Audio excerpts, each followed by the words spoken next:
Alright, so my name is Justin Schauber. Today I'm going to be giving a quick informative speech on the Army profession, which is my field of profession. I'm currently a soldier in the U.S. Army.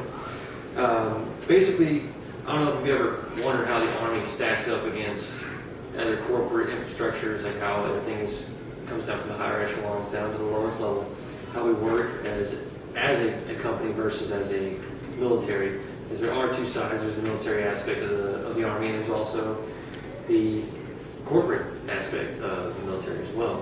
One of the biggest things the Army has going on right now is they have like a character development process, which is pretty much the way that they are trying to recognize the Army as a whole, not just like the officer side or the enlisted side, but both of them as a whole, as a real like Fortune 500 type company that they're looking at. So basically, that's kind of my goal. Is kind of give you guys a rundown of that. But some of the objectives that are brought out in this outline of what they want to make the America's Army and recognize it as a profession is it's based on the Army ethic and character development process. Basically, as a soldier, we have a thing called the warrior ethos. Never, I'll always place the mission first. I'll never accept defeat. I'll never quit. I'll never leave a fallen comrade.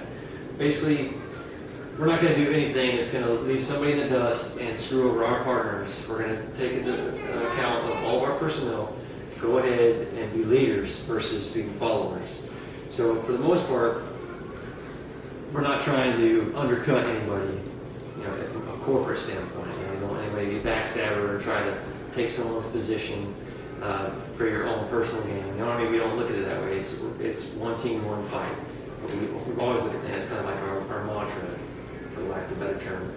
But some of the things we utilize are like Army doctrines that we use in like our tech schools and like basic training. We got things like ADRP 6-22, which was a Army FM, like a field manual that you use for leadership, and we still use it today, but it's been revised. It has many great tools in there, not just for the Army standpoint, but for any business to follow. How the higher echelons of leadership, disseminate information down from their level on down, all the way to the lowest thing. Anybody can be a leader along the way, and that's what we need as leaders at every point, not just one leader and a million followers underneath them doing everything, because then that would be a dictatorship. That's not leadership. That's just somebody like with a magnifying glass on a pile of ants, I'm going to do whatever I want because I can. It doesn't work that way. We learned that through fascism, through World War II with Hitler. So there's some drawbacks, to the way we do things as leaders and as a corporate structure and whatnot. But there are a lot of good things that come out of having everyone be a leadership. Not just anybody can be a leader, obviously, but everyone has a chance to be a leader. Most corporations today don't necessarily have a big emphasis on helping you attain your goals like the Army does. The Army gives you opportunities to help pay for college or schools, or send you to different tech schools and training to get certifications that are good, not only in the military, but outside the military. So, just because you're in the military doing one thing doesn't mean that you're just doing this for the military. No, you're doing this for yourself. They're giving you the tools and the guidelines and the structure to be able to do these kind of things, to mirror or replicate what's available on the outside. So, you can focus not only on your military education and in the processes in which you go through and you get promoted and you get all this good stuff that comes with it, but focusing on what you're going to do after you get out. Because not everybody does the full 20 years and gets retirement and goes on their merry way. A lot of people do a couple of years and then they get out, and all they have is their training that they got in the military. But again, that training they got in the military is no different than the training you get on the job at some other business. It's generally the same thing, except for our premises to defend the Constitution and those that were born into this great nation and that are, I want to say, given the right to do everything, but we have the privilege of rights to do what we can and what we do. It's because of people who have served in the past until now.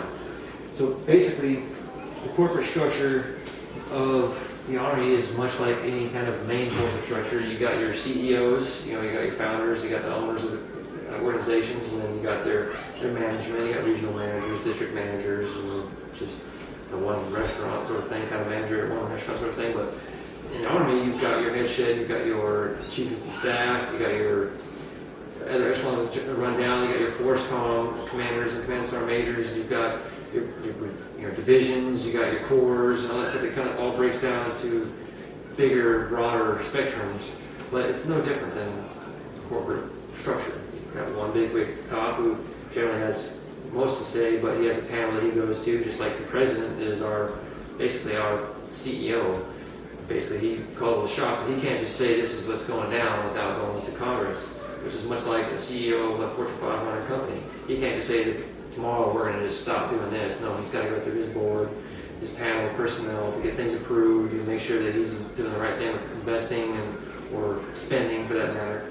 But it's the same thing in the Army. So really there's no general difference between the military structure as a corporate infrastructure and just the civilian company on its own. So hopefully with what I've given you guys information on today, you kind of have a better understanding of how the military racks up against the civilian sector of employment, from little things as teaching, giving you the tools to better yourself personally as well as the company, to how everything is broken down, where not just one person's in charge, they may be the figurehead, but they still have everything else they've got to answer down to, just like a normal company does the same thing. They've got to go through all the proper channels all the way down and all the way back up to make something happen and be totally effective, cost-wise and just morally and ethically. Just a lot of things that balance out. And a lot of things the civilian sector can draw from the Army and the military, as well as what the military can draw from the civilian side. Just like preaching to everybody that you have the ability to be a leader, take the reins and go do things and, be positive in the way that you make this company or this Army what it is and what it's been known to be. Same thing with another company, and just like, for instance, Walmart. If Walmart got a bad rep somewhere down the line because a bunch of people came through and were just bad, Walmart wouldn't be recognized like it is today. It would probably be a lot worse off. It'd probably end up, sad to say, like a Kmart, which is not. It's not understood. They were the same thing back in the 90s, and now not so much. Now Kmart was down here, had a bad rep for whatever, whatever it was, prices or the quality of stuff.